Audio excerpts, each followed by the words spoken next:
Hey, everybody. Dynasty in 30 returns once again. Welcome in one and all. Got a smash episode for you today, or an episode that may make you want to smash your phone. Who knows? But we've got a rookie review. We're going to talk through players that have already hit, players that haven't, and what to expect moving forward. We'll be right back with Dynasty in 30.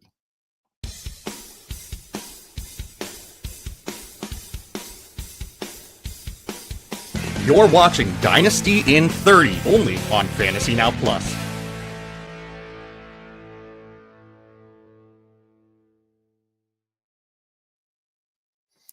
All right, I do need to remind everyone, Dynasty in 30 is a Fantasy Now Plus show. It's brought to you courtesy of our friends at Fins Talk Sportsnet. You can find the show live every Saturday on the Fantasy Now Plus YouTube channel or on FTSN Extra. Make sure you don't miss the rest of our content. We post strategy articles and news on the website. That's just fantasynowplus.com. You can always join our free Discord community. Remember, link is in the show description for the Discord. And we've got channels for everybody. All right, anything you want to chat about NFL related, we've got. The staff is always happy to jump in and answer questions. So feel free to make an appearance, say hi, see if it's for you. Our weekly lineup is jam-packed now that we're in full swing for the season.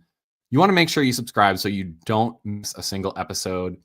On Sunday, we've got Bites and Insights with Chef Justin. Monday has Cold Brews and Hot Takes with a Sunday recap. Tuesday has Priority Waivers. Wednesday is a double dip. You get the Start Sit show and the Fantasy Rankings report. Thursday has our DFS show, Get Tilted. Friday brings us the IDP show. And of course, on Saturdays, Dynasty in 30. But back to the topic at hand.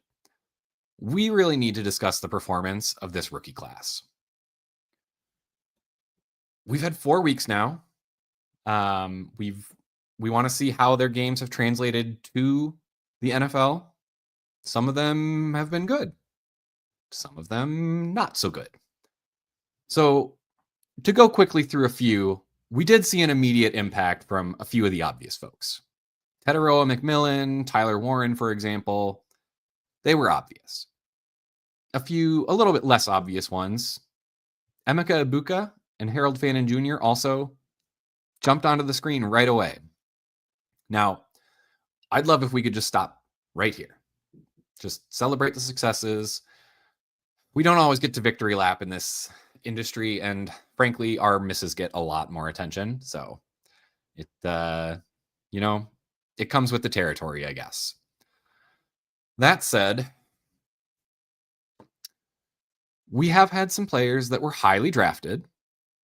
Okay, some of them we were touting as no-brainer picks, and they have started a bit slow. So we'll just start at the top. Ashton Genty, he did take a few weeks. All right, but we did see him break out finally. I honestly, I'm not worried at all about him, and I frankly would already just consider him a hit. But because we've only seen one really good week, I figured I would pull him down into that other category. Same kind of thing with Omarion Hampton. Started a bit slow, but all of a sudden the runway opened with the Najee Harris injury. If you are not competing this year, he may actually be a sell high candidate. The plan was always for him to split the backfield, but after Najee Harris went down, the Chargers just don't have a viable option for that. So he's going to get the workhorse treatment unless they bring in another back. He'll have good production, that's for sure, but it's probably going to be above where his career actually levels out at. So if you've got people interested and you're not looking for a championship this year, maybe the rest of your roster is not quite ready. I mean, you did probably have the second rookie pick if you've got Hampton. I would not be opposed to selling him to either pick up a bunch more capital or get some of these injured stars. I mean, Malik Neighbors is out there. Joe Burrow's out there. There are options for you to go use Hampton to improve your roster in the long term without jeopardizing your points for if that's how your draft order is determined. We should probably call in Quinshon Judkins in the same area. I think people expected Judkins to excel. We did have to navigate the off-field situation. Now that that's seemingly behind us, I mean, I don't think there's any question about how he's performed. It's been great when he's been on the field. The Browns clearly trust him, and it seems like they really just want to ride him as much as they can. So we'll see how the usage continues. It did start with kind of the three-headed usage when he was first coming in, but that quickly switched into a bell cow usage. So again, no concerns on Quinshon Judkins. I think it was just a kind of weird situation with the off-field stuff and the legal stuff that had to be taken care of. A few more. Jackson Dart, Cam Scatabo, and Woody Marks, they have all exploded onto the scene over the past couple of weeks. Dart earned his opportunity to start earlier than we expected, and he started off his career with a bang, getting the upset against the Chargers in his first start. Scatabo obviously chipped in. He has taken over the lead back with Tyrone Tracy sidelined. I don't think we're going to see him give that back. I think it's one of those where, sorry, Tyrone, you gave the guy an opportunity and he is just better than you. So expect Scatabo to continue to get plenty of work there even after Tyrone Tracy comes back. Woody Marks, I mean, did not take long for him to jump to the top of the running back hierarchy in Houston. We saw the explosion game last week, multiple touchdowns. I think you're going to see Houston is probably going to try and test his usage. I think it does not sound like we're going to see Joe Mixon back this year from everything that I have seen. They are just very non-committal about the whole thing. So I think what they have on the roster is what they're going to have. Obviously, they like Woody Marks more than Nick Chubb, and it only took 3 weeks to figure that out. Expect Marks to have the lion's share of the backfield moving forward, although I don't think he's going to dominate it the way that we've seen some of the other rookie running backs do so with Genty, Hampton, Judkins. They're still going to use Chubb, but Marks is going to kind of have his 1A role. And frankly, that's what he needs. He's a pass catching back. That's kind of his bread and butter there. So anything he can get on the ground in addition, and it looks like he's going to be taking half-ish of the rushing work now. That's just kind of gravy on top for him. So his prospect profile was one that I liked more than kind of some of the draft projections. I think he always caught passes well, but I think when he went to USC and proved that he could actually handle the load, I think that, in my mind, did a ton for his draft stock. I think he's the type of player now that I don't think Houston's going to be worried about having a third option behind him and Chubb. I think if Chubb goes down with a short-term injury, I think they're happy enough with Woody Marks and what he brings physically that they'll just ride him for a few weeks. We've kind of seen similar situations with guys like Tony Pollard. Tyjae Spears was supposed to be his backup running back, goes on IR to start the season. We've seen Tony Pollard just absolutely dominate that backfield. Sounds like we're actually going to see Tyjae back this week, so that's good for him. But I think that's kind of what you can expect from Woody Marks, is typically he'll be in a somewhat split backfield, more in the lead role. But, I mean, if someone goes down, they're going to trust him. He's proving that he can make plays both on the ground and through the air. So Woody Marks, I've been in on. I'm happy to see him succeed. I don't know that I would consider any of these past few guys that I've mentioned, Dart, Scatabo, or Marks, as surprises. I think we can clearly say, though, that these are more positive outcomes for the prospects. And it is very, very good to see them succeed early. Unfortunately, now we have to get into a little bit more uncomfortable territory. We do have some players that just haven't lived up to draft expectations. A lot of these guys get picked early in the first round, middle of the first round. And when you spend that kind of draft capital on them, you want to be able to plug them in and play them right away and get production. It doesn't always work out that way, and we're here with a few of these guys. So starting kind of from the top of the draft order, Travis Hunter, I think, is the top guy that falls into this. He did get immediate playing time, but he really just hasn't been as involved in the offense as some had hoped. The whole Jacksonville offense has been kind of lackluster. I think people had much, much higher hopes with Liam Cohen coming in. And personally, I don't have too many concerns long-term with Travis Hunter.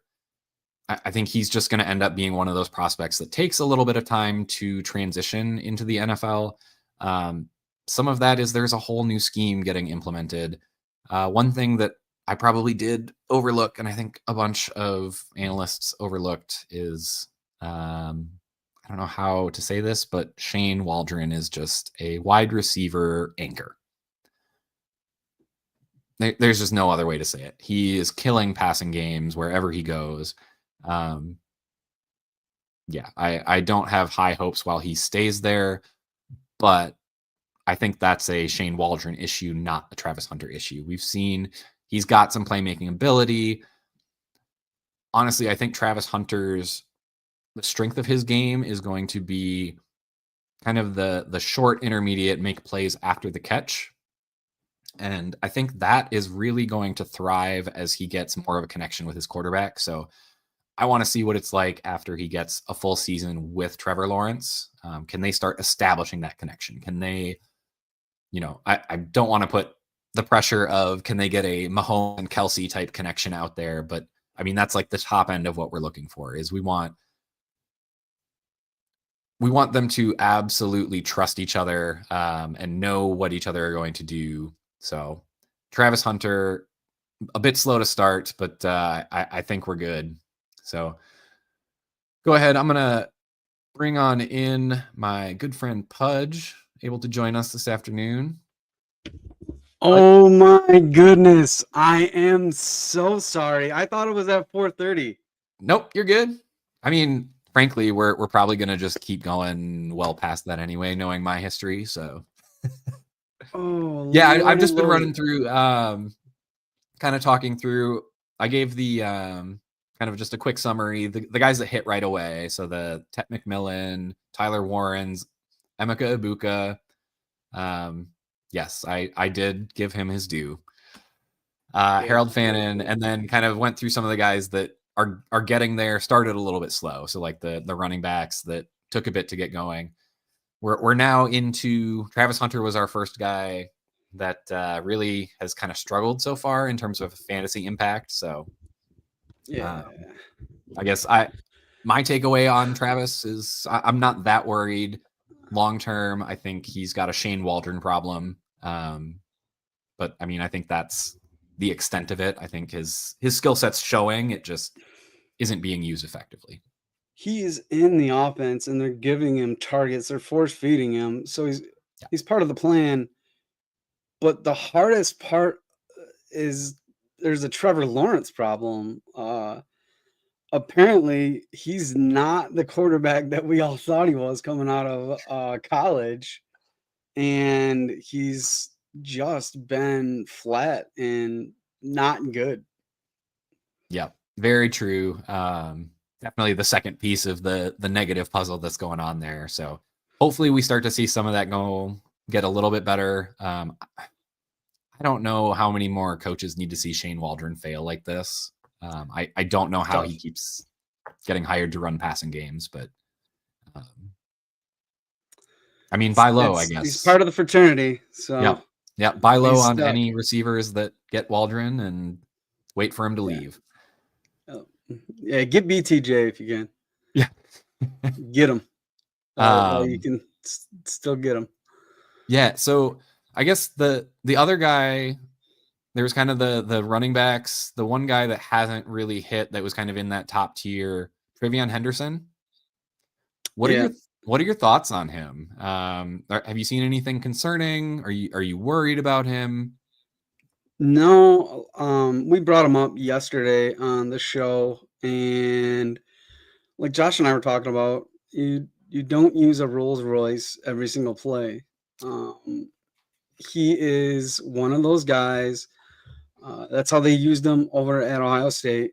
So when you think about a guy like that, you think about Jahmyr Gibbs. They don't use him 90% of the plays like that. A lot of people had the wrong came to the wrong conclusion that RJ Harvey and all these other backs were just going to explode on the scene. No, these guys they're young, they're impressionable, they need to get their their pass protection up to snuff. Yeah. These guys are not polished players, especially from where they're coming from. They're bouncing around, most of them throughout their college careers in the transfer portal now. So that's a big thing. There's no consistency with the coaching. It begs to differ that a lot of people are going to be upset that drafted him in redraft. For the long term, they're going to be okay. This is a dynasty show, so they're going to be all right. Just hold tight. This is a slow and steady wins the race. Oh yeah, that's why I play Dynasty. You're never wrong. You're just early. Right. You just gotta wait. Eventually they'll hit. Like Cortland Sutton, just 8 years in. I mean, hey, even with Trevor Lawrence, give it 6 more years, he'll be good. The Baker He's just got to Mayfield go to another team. Yeah, he's got to go. He's got to do a Baker Mayfield or a Geno Smith or a Indiana Jones. Yeah, I think I'm 100% with you on Henderson. I think this is kind of what we should have expected. This was the most likely outcome this year. We knew the plan was not to pound him in the middle 20 times a game.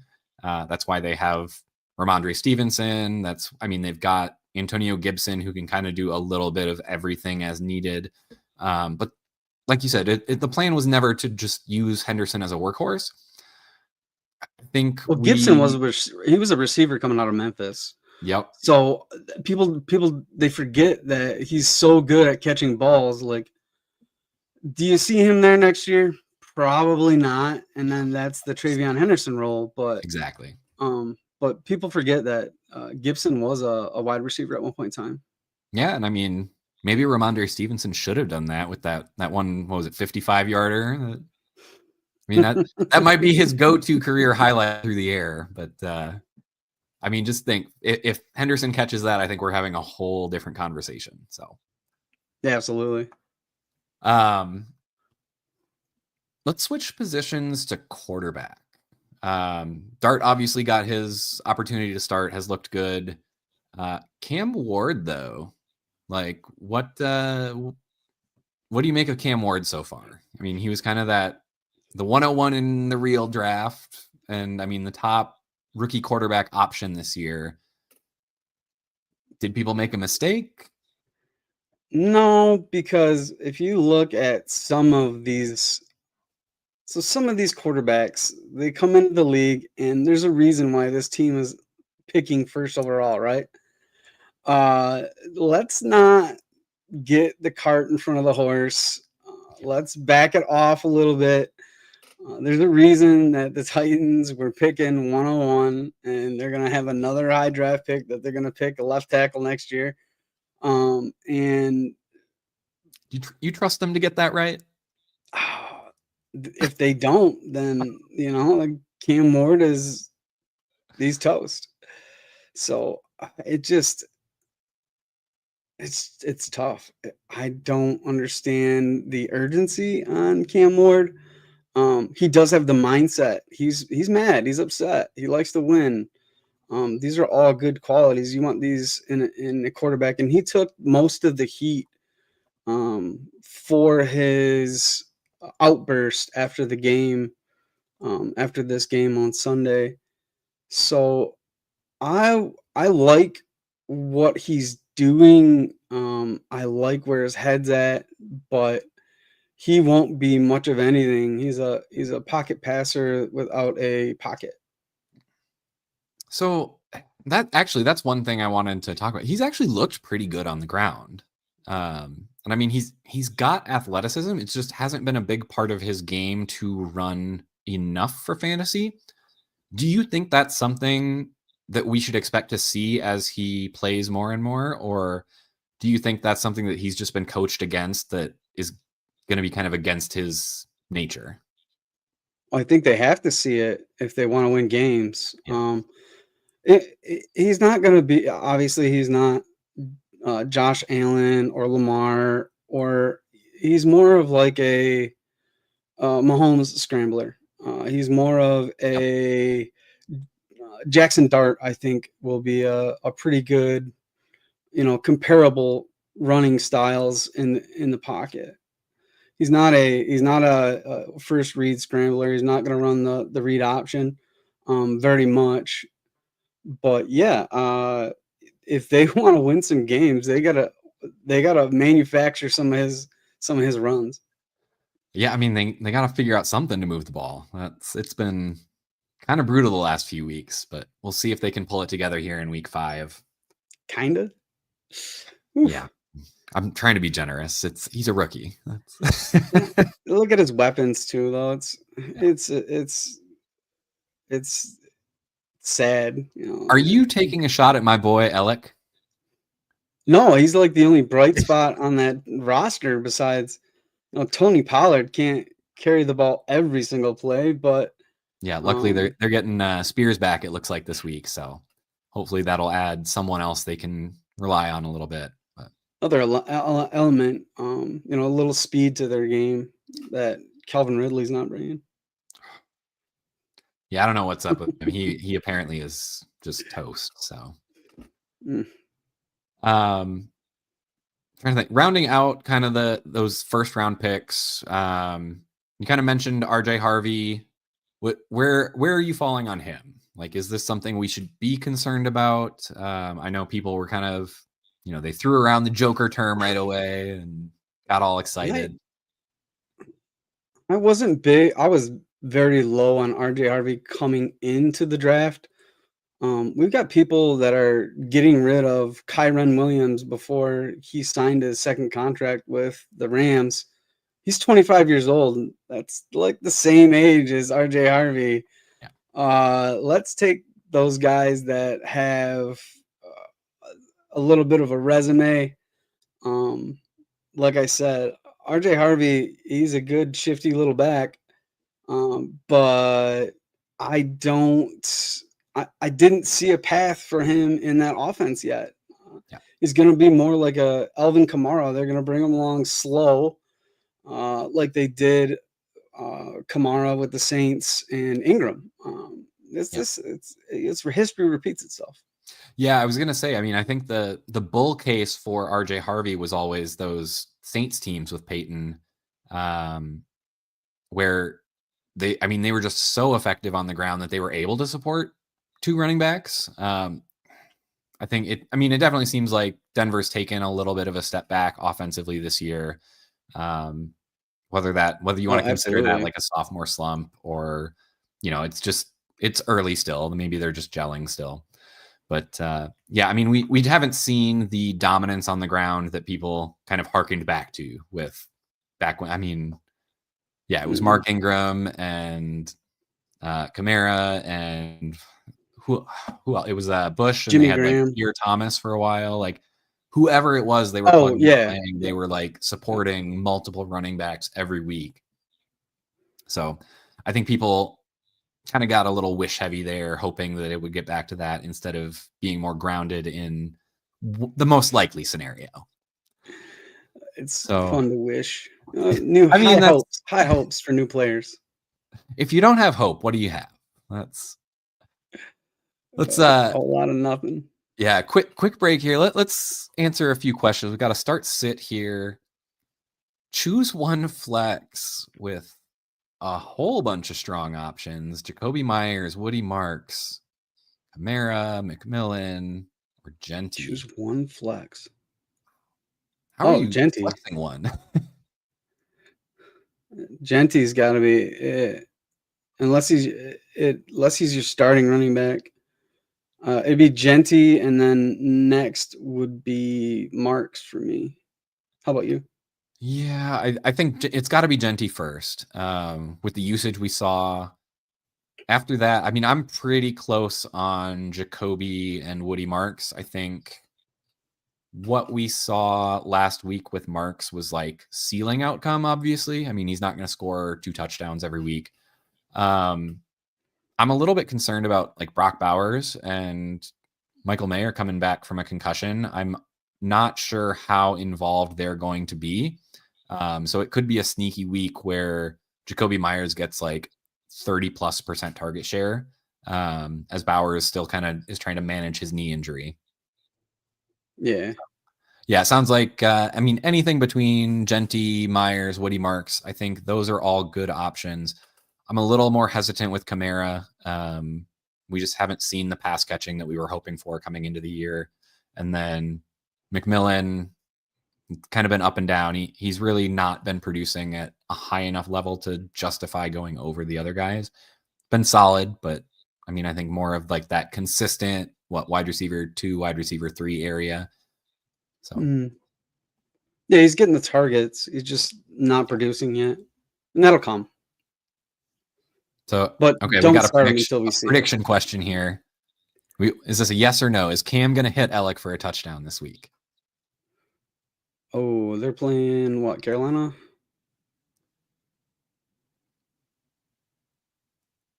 Yes. See, I'm going to go no. I think they're going to I think they're going to end up running it. I think it's going to be Pollard and Spears, and we haven't seen Cam hit 13 fantasy points more than once this season. So I'm going to go with no. Yeah, no. All right, got one more coming in. Is Fannin a sleeper? I mean, I'm going to say no, he's not a sleeper. He's a fantasy starter.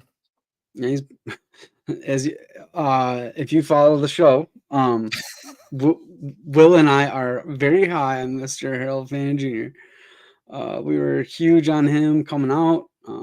I actually wrote an article with him and Woody Marks in it earlier in the season before the draft, guys to watch, and he was one of them. He did unreal things in college football, things that wide receivers don't do. Albeit it was for Bowling Green, but they did play Penn State, Bowling Green, and he still put everybody up knew what was coming. Yeah, he put up a ton of points against Penn State and Abdul Carter. So, yeah, I think just to kind of piggyback on that, we know what we're expecting out of tight end week in, week out. If you don't have the Brock Bowers, the Trey McBride, I mean, I'm trying to think who's been wide receiver 3 this year. So Laporte has been disappointing. Juwan Johnson was good for a few games, but kind of has slowed down. I mean, after the first couple, you're looking for touchdowns. But I mean, I think Harold Fannin kind of splits that difference where he is very involved in the game plans. He's definitely a focal point of that offense. And good call. Warren's out there with Kittle on IR. But Tyler Warren, I think, has kind of been almost that tight end 3 that has just been mostly consistent. But after that, you aren't getting the consistency. So you want the guys who can get the opportunity needed to make some big plays. And I think Harold Fannin's been getting, 6, 7, 8 targets. You check and see. I didn't mean to cut you off. Well, check and see if you can get Ertz. If you can get Ertz real cheap in a trade, he had a couple of bad weeks with Mariota, and I realized that they're overseas, but just check the temperature on him because he's gonna have a good season rest of the season. He started out really well, and I think he's gonna have a pretty good season rest of the year. So let's shift gears a little bit here, Pudge. We've talked kind of the successes, the slow starters, kind of been preaching patience. What would you say if someone is forcing you to pick who's going to break out next at the skill position players? Like who, not necessarily the highly drafted guys, but I mean, Woody Marks wasn't particularly highly drafted this year. he was a guy we were in on, and like it's been awesome to see that come to fruition. But who would you say, if you had to pick one, let's say one per position at the skill position, so running back, receiver, and tight end, who is your next breakout? Well, for quarterback, you want to go quarterback, or you just want to go running back, wide receiver, tight end? I was kind of skipping quarterback because I Yeah, think my okay, answer for good. quarterback is no one. Good, because I was gonna say Cam Ward, because he's That's the only fair. one, or Jackson Dart. But Yeah. so running back, going back to running back. So Judkins has already, hit the scene. Yeah. He's already broken out. Let's say Hampton has already hit the scene, for all intents and purposes. Woody is on the brink right there. Woody Marks is taking over that job in Houston. He's got all the passing down work. Yeah. He is going to rule third downs, and CJ Stroud is under pressure every single week with that offensive line. So he's going to get a lot of dump offs. You've already seen his target share. It's already up there. So I'm going to say Woody Marks is my next. But if that's cheating, I will say Big Shell Tootin. Okay. Yeah, so I'm kind of considering Marks to have broken out last week. I think I have, it would be a competition between two for me. I think we've been hearing some rumblings about Brashard Smith in Kansas City. We haven't really Yes. seen anything good come out of that running back room so far. And I mean, I think they're going to try something. I think they're going to give him a shot. And so if you're looking for that Woody Marks kind of out of nowhere, like all of a sudden you've got an RB2, I think Brashard Smith's probably that guy. I agree with the Tootin take as well, though. I mean, I think people were more in on Tootin. He's been playing a little bit more. He's obviously got that big playability. So I think if you're looking for someone that, you're willing to pay a little bit more for, I think Tootin's that guy. If you're looking for like, who can I get for nearly free? It's got to be Brashard Smith. Yeah, in and shallow leagues, Brashard Smith is probably on waivers. yeah. He's, I mean, he's one of those that like, yeah, especially with how little he's done so far. Sounds like they like him. They want to get him involved, but just hasn't been able to get worked into the plan yet. I do want to point out, I intentionally left Jadon Blue out after his preseason hype got kind of out of control. I mean, I never really saw it for him. I mean, I was always on the Woody Marks ahead of Jadon Blue, just because of the prospect profile. I don't think Blue has a good profile. He didn't have a good production output in college. I think it's one of those where he's just kind of the flashy toy that can go real fast, but yeah, it's he's like a 2-2 Atwell for me. He's gonna have a game a couple times a year, and it's gonna be cool, but he's gonna be on injury, whatever, for most of it, and just a gadget player. Yeah. From time to time. Yeah, I'm with you. So if you do have Blue, I mean, I definitely had some shares that I was picking up kind of in that third round range when he started to get some buzz. Once he was inactive for a few weeks, though, I'm over it. If he can't even get active for the game day, I'm not going to waste my time there. But with all the rumblings coming out, it sounds like he will be active this week. You may hit a sell opportunity, guys. So if you do have him, I mean, frankly, I'd take a third for him and just re-roll, try and hit next year. Mm-hmm. You can get anything better than that. I mean, absolutely. That's a smash. So yeah, what you about, can get a second for him. Oh yeah. Yeah, Wheels up. that'd be nice. So if we move to wide receiver, do you have kind of a breakout wide receiver that you're expecting to see over the next few weeks? And he's probably not on your list, but it's Isaiah Bond. I like it. Isaiah Bond, if you look at his, all right, so 1 week before the season, he was signed. He had the legal trouble. This is a fantasy show. We're not a legal show. Whatever he did, he did. Whatever he didn't do, he didn't do. We don't know. We weren't there. So, as a fantasy player, I love his usage. And this week, they got a couple guys that are going to be out of the lineup. So you could see Dylan Gabriel and Isaiah Bond become a thing very, very soon. His target share, I want to say it's creeping up towards 15, 20%. Right now, I think he had 6 targets last week, and he doubled in snap percentage. So they really like him. He's a burner. He can win you a week. Yeah. If they use him. So he's my next breakout. Okay. I don't consider those first round guys or fringe first round guys like Luther Burden or Matthew Golden breakouts. I was going to say, so those guys will. Those were kind of, I think I was going to choose Luther Burden just with how little he did, except for the one game. Was it the Dallas game? 2 weeks ago. Yep. Where he got, I mean, it was only 3 targets, I think, but huge yardage, scored a touchdown. Yeah. So, I mean, I would say between Burden and Golden, like not really breakouts per se, because they were drafted pretty highly, but I fully expect them to blow up here.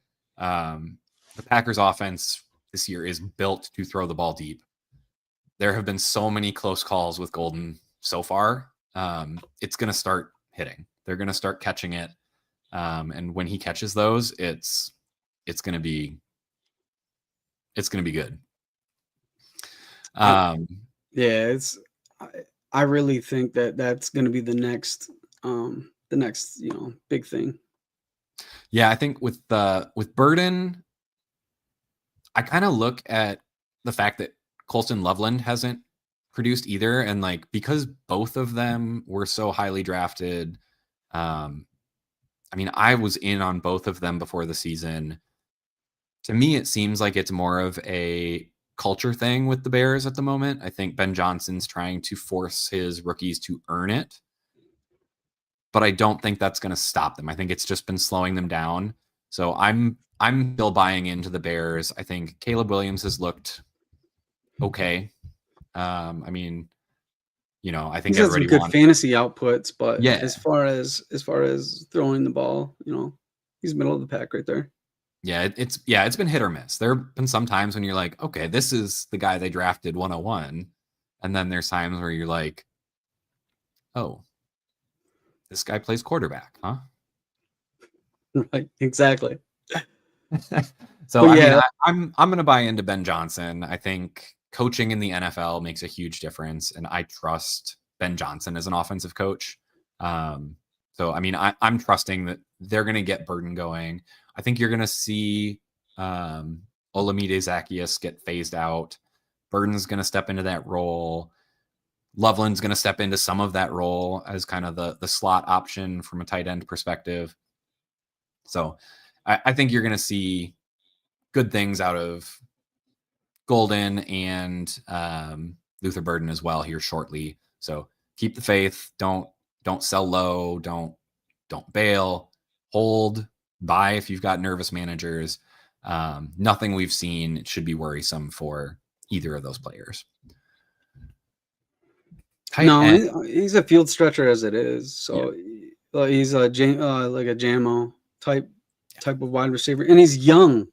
He's extremely young. He was 20 years old before he got. I mean, like during the draft. So let's look at that too. He's still got a ton of growth and maturity to go through. Definitely. Tight end, I feel like we've got more options at tight end. There's kind of been I really liked this tight end class, and it seems like there's several guys who have gotten quite a bit of playing time kind of right from the get-go, which is a little bit unusual. So who we saw Fannin burst onto the scene right away. Warren was awesome right away. Kind of mentioned Loveland there. He's been injured and kind of out. But what's your thoughts on the tight end landscape? Who would you be trying to invest in before they hit? So right now, I am all about Mason Taylor. Okay. So Mason Taylor, the tight end, the rookie tight end for the Jets. That's one of the positions that Fields likes to hyper target. His dad is a Hall of Famer. He is another young one. He was also 20 years old during the draft, 21 years old now. But his snap percentage just keeps on growing and growing. He's on the field 81% of the time. That's a lot, especially for a tight end. And that means he's part of the offense. He's going to be run blocking. He's going to be catching the ball. So let's get out there and get you some Mason Taylor before you can't get any more. Yeah, I like that call. I think I would have considered either Arroyo or Gadsden out in LA. I think both have kind of shown flashes. I just think the usage that we've seen from Mason Taylor has kind of outdoes both of them. They're still kind of competing in their tight end rooms to really establish themselves as the top option. You got AJ Barner with Arroyo there. Gadsden, he's got a lot of target competition. Yeah, with McConkey and Allen and Quentin Johnston. 100%. So it's kind of like Kittle was last year or 2 years ago. They had so many pass catchers in Devo and Ayuk and CMC that he's going to fall off on weeks, but he's going to also have weeks like he did last week. Yep. Yeah. So I agree with you there. Yeah. The one thing that brings up a good point with Mason Taylor is just like, he probably is, I don't want to say 2. I think he's probably the 3rd option in that passing game. I'm going to give 2 to Breece Hall, hopefully. Fingers crossed. Breece Hall. I don't think it's going to be Josh Reynolds, but maybe. Yeah. He's healthy now, so we'll see. But I don't see that being a very fruitful wide receiver 2. Yeah, I think if you're looking for tight end this year from the rookies, I think your best bet's probably Mason Taylor. I really liked him as a player. I will say during the pre-draft, I was lower than most on Mason Taylor. I did not like his production profile, but it looks like they are not worried about getting him involved in the passing game. So that kind of alleviates that concern. His yards per route run were they were very low in college. And I think some of that probably made it a little bit deceiving because he really is a very good all-around tight end. So my guess is he got onto the field a lot earlier in his career blocking and then getting some like leak out routes that, you're not really going to get targeted all that often there. Or if you do, it's going to be for low yardage. So I'm glad to see that his usage is going up. I think it bodes really, really well for his future. And to hit on Arroyo, his snap percentage the first game out there, as a rookie, 30%. This past week it was 54. So you want to look at guys like that. Yep. Usually rookies after that bye week, that's when they incorporate them as a 100% part of the offense. This is just like an audition. This is like a soft opening for a restaurant. Look at it that way for a lot of these rookies. Yep. I am 100% with you there. Looks like. And I love Arroyo. He's a dog. He's an absolute maniac. Yeah, a couple questions here, I think, before we wrap up. Start Fannin, drop Franklin for Bond. I would not drop Franklin for Bond. I like the usage we've seen out of Troy Franklin. I think he's growing into at least 80% of the receiver they hoped he was going to be. Pudge I don't disagrees. trust that offense right now. Yeah, I maybe just go ahead don't and drop trust it.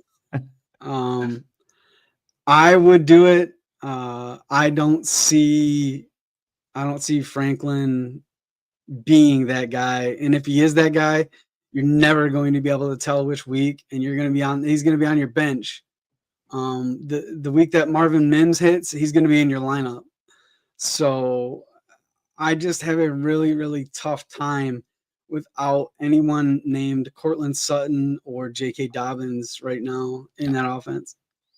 Yeah, I think that's a good point. Is like that might be one of the like kind of breakout types, the archetype that just like you don't mind missing because it's a little bit more of a low percentage, and the ceiling just isn't all that great there anyway. Even if he does kind of ascend to that second pass catching option, it's, you know, the offense hasn't really been clicking. But so it sounds like I personally prefer Franklin over Bond. Looks like Pudge would prefer Bond, which I would agree Bond probably has more upside. But yeah, let's see. Hampton or JSN? I mean, wow. Hampton or JSN? I mean, both of those are like. The starters are CMC, Hampton, Brees, and Scooby Doo.